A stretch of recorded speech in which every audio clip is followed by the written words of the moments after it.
aso, oh, madaming kuto.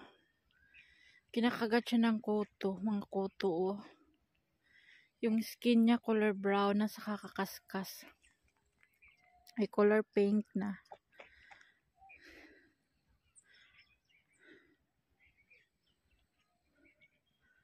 Yan yung pinapakain ko minsan umaakyat doon sa amin. Wala nang nag-aalaga sa kanya. Papayat siya ng papayat. Yun yung tiyan niya marami ng sugat, oh. Sa kakakamot ng ngipin niya. Kasi napakadami niyang kuto talaga. Paglapitan mo, makikita mo yung gumagapang ng mga itim. Meron yan sa bibig niya, oh, yung color black. Kuto. Kawawa yung aso. Tapos ang baho-baho niya.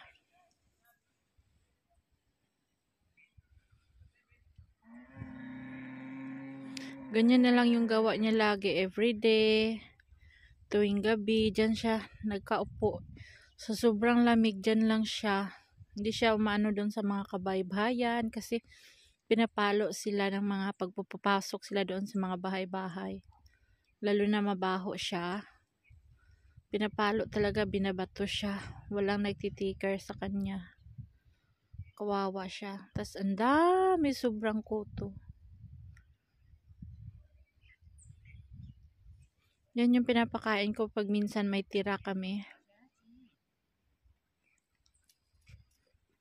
Huwad nanto sa aking alaga o sunod na sunod sa akin yan lagi. Kasi ako nagpapakain yan tuwing gabi.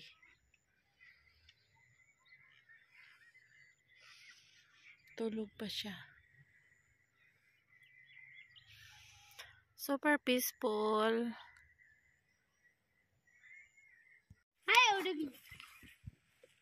Hi guys! Nagpapainit ako kasi lamig sa loob ng bahay.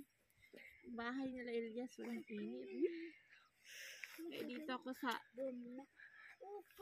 daruhan sa palayan nagpapainit.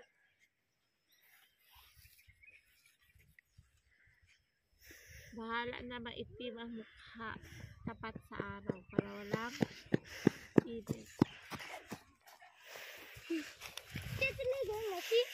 Mama. Hoy.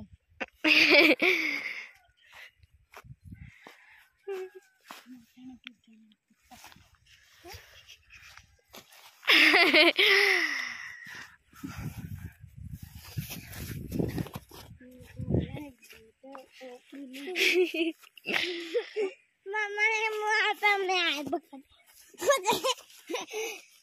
Bas karoy.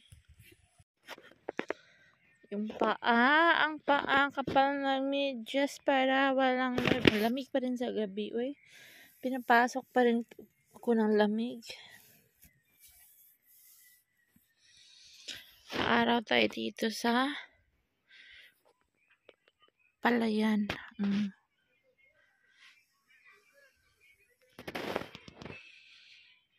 Doon kasi sa bahay, walang ano doon araw. Kwarto ko. Anuhan na ng mga mataas na bahay. Tour ko muna kayo. Malinis yan pag winter. Walang sumisibol na mga damo. Pero pag summer, green na green. Init. Kung saan pa yung tag-init, doon na tumutubo yung mga grass. Haba ng grass. Ngayon, namamatay yung grass.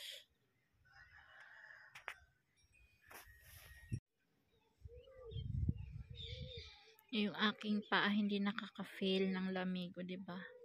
Makapal ang chinilas, makapal ang medyas.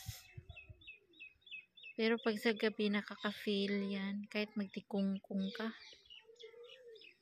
Malamig sobra sa gabi. Merong 5 degrees, 6 degrees, 7 degrees. Pag umuulan, umaabot yan na siya ng 3, 4 degrees, ganyan sa lamig. Wala man ice dito sa amin, malamig lang, mahangin. Ang ice doon sa kataas-taasan ng mundok sa Mori. Doon, mataas na doon, aakyatin mo pa ng mga ice. 1 oras. Ata sa sasakyan. Ikot-ikutin mo yung bukid. Doon, tanang ice. Pupunta kami siguro para makapag-vlog ako doon.